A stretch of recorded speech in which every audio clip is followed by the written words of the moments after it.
Ah, parce que sérieusement, si on regarde sa gueule, le mec, il vient du même endroit où X-Drake venait, il a cette fossette sur le menton. Et si vous lui rajoutez le bandeau, franchement, il y a un côté comme ça qui est pas loin, sachant qu'en plus, il magouille un peu aussi avec la marine. Et sachant que X-Drake est un ancien membre de la marine qui est devenu pirate. Il y a un petit... Peut-être qu'il a chopé de la même manière, d'ailleurs, le fruit préhistorique du tyrannosaure, hein, je sais pas. Mais il y a un petit côté qui ressemble. Il y a un côté très très similaire et faut dire aussi que le nom, selon beaucoup d'analyses, en fait, le nom serait une référence aussi à Drake, sachant que le X en fait se lit de la même manière que le nom du pirate ici, de X-Drake. Et je trouve ça assez étrange. Peut-être c'est pas une coïncidence, ce serait pas très grave, mais bon, je dis ça comme ça si vous l'avez pas remarqué. Bon, alors sur ce que dire sur ce chapitre, si ce n'est que donc on continue dans le même style que les chapitres précédents, c'est-à-dire toujours avec ce flashback, sans aucun retour au niveau du présent. Mais évidemment, le retour sur le présent se fera au moment où on remplace. Pour l'instant, en fait, on se retrouve surtout avec les suspicions donc, qui visiblement ne datent pas d'hier de Doflamingo, comme quoi apparemment la marine arrive donc à retrouver Doflamingo comme par hasard lorsque Corazon n'est plus là. Donc de ce fait là, en gros il y a déjà des petits soupçons, mais évidemment Doflamingo je pense aime son frère au-delà de tout, et au final lui fait quand même un peu confiance malgré qu'il ait des doutes. Donc de ce côté là on peut dire au final que Doflamingo n'est pas idiot et qu'il avait déjà repéré un truc, mais pour l'instant il n'y a pas de grosse consécration de ce côté là. Si ce n'est aussi que cet appel donc que Doflamingo leur avait passé au chapitre précédent, de ce côté-là, on peut aussi comprendre une chose, c'est que l'OP Nobe Onomi, effectivement, on le savait, allait être trouvé par Doflamingo, parce qu'il faut bien que Corazon, justement, le file à l'eau lui-même qui va pas le chercher, ça on s'en doutait déjà, donc je pense que c'était assez évident pour tout le monde de comprendre que c'était surtout pour ce fruit-là.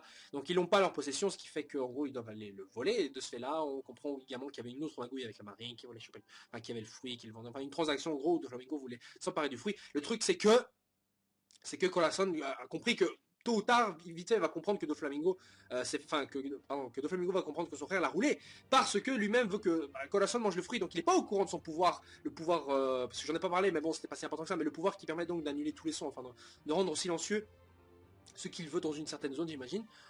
C'est un pouvoir qui, d'ailleurs, assez marrant. Dans ce pouvoir-là, Law disait que même le fruit du démon de Baby Five, comme quoi il avait déjà bouffé le fruit du démon depuis longtemps. Mais le fruit du démon de Baby Five, il était bien plus impressionnant que celui de Corazon, et oui, c'est vrai, c'est un peu comme comparer. Il n'y a pas de comparaison. Enfin, si on compare le T-1000 de Terminator. Enfin bref, ça dans tous les cas. Voilà, on se retrouve donc avec Corazon qui se retrouve donc au pied du mur et qui ne peut pas, ne pas obéir à son frère techniquement, mais il va devoir donc quitter son frère et par cela fait un petit marché avec la marine, comme quoi il veut le tendre un piège pour arrêter toute sa famille. Comme quoi le mec il veut vraiment arrêter son frère, alors que son frère lui-même ne veut justement pas lui faire de mal. Et c'est d'ailleurs un contraste incroyable avec la réalité, vu que, enfin la réalité, le présent pardon, pour dire qu'en gros Doflamingo par exemple a tué carrément un gars qui avait rigolé par exemple de Piqueur, de la voix de Piqueur, j'ai toujours envie de entendre sa voix ce type là. Mais la voix de Piqueur, alors que lui-même aurait soi-disant tué son frère, selon l'eau. D'ailleurs, beaucoup de gens disent qu'au final, Corazon n'est pas mort, mais est encore prisonnier quelque part. Ben, on le saura assez vite dans les chapitres suivants, j'imagine. Mais à part ça, il n'y a pas grand-chose, si ce n'est aussi que... Pardon, j'ai la gosse qui est un peu nouée. Donc, pas grand-chose de ce côté-ci, si ce n'est... On peut deviner vite fait que Corazon va donc voler le fruit, mais va avoir un peu de retard et va peut-être essayer de manger lui-même le fruit, qui sait. N'ayant plus rien à perdre, et peut-être qu'on verrait la première fois ce qui se passerait s'il y avait deux fruits qui sont mangés par un gars hors Barbe Noire, évidemment. Mais peut-être qu'il va essayer de le faire parce qu'il pense que l'eau lui-même ne peut évidemment pas comprendre son pouvoir. Et c'est vrai que c'est pas un pouvoir qui est facile à comprendre, j'imagine, le Open Openomy, sachant qu'en plus, voilà. Enfin non, parce que selon moi, c'est impossible. C'est impossible. Je pense pas que l'eau ait directement mangé le fruit. Parce que si c'était le cas, il se serait fait arrêter par Doflamingo étant gosse. Et étant gosse, Doflamingo l'aurait rattrapé et l'aurait torturé à mort pour justement lui donner la vie éternelle ou un truc dans le genre. Ce qui n'est pas le cas, j'imagine, aujourd'hui, actuellement. Et si c'est le cas, bah alors, ils n'en ont plus besoin de l'eau. Donc, à mon avis, peut-être que Corazon a essayé de manger le fruit, et que pendant que les deux se sont bataillés, peut-être qu'il a sauvé la vie, justement, de l'eau, parce que Corazon est le sauveur de l'eau. Donc, forcément, Corazon a fait quelque chose pour l'eau de ce côté-là. Donc, à mon avis, c'est Corazon qui l'aurait soigné. Mais il a déjà un fruit du démon. Donc, l'hypothèse, ce serait que Corazon mange un deuxième fruit du démon, et que le démon à l'intérieur de lui, justement... peut-être n'entre pas en conflit, qui sait, c'est peut-être possible, hein. C'est peut-être possible de manger deux fruits du démon, si ces deux fruits du démon sont par exemple de nature différente. D'ailleurs, tu peux manger un Logia, tu peux manger un Paramecia, et tu peux manger un Zoan. Peut-être, je ne sais pas, hein, je ne sais pas, parce que des légendes urbaines disent que si on mange deux fruits du démon comme ça, on risque de crever. Mais bon, on n'a jamais vraiment vu un cas assez explicite se dérouler dans le manga. Donc, ouais, je suppose qu'il est possible que... Enfin, si Barbe Noire l'a fait, enfin, voilà, pourquoi peut-être pas Corazon, je sais pas. Bon, peut-être que ceux avec le D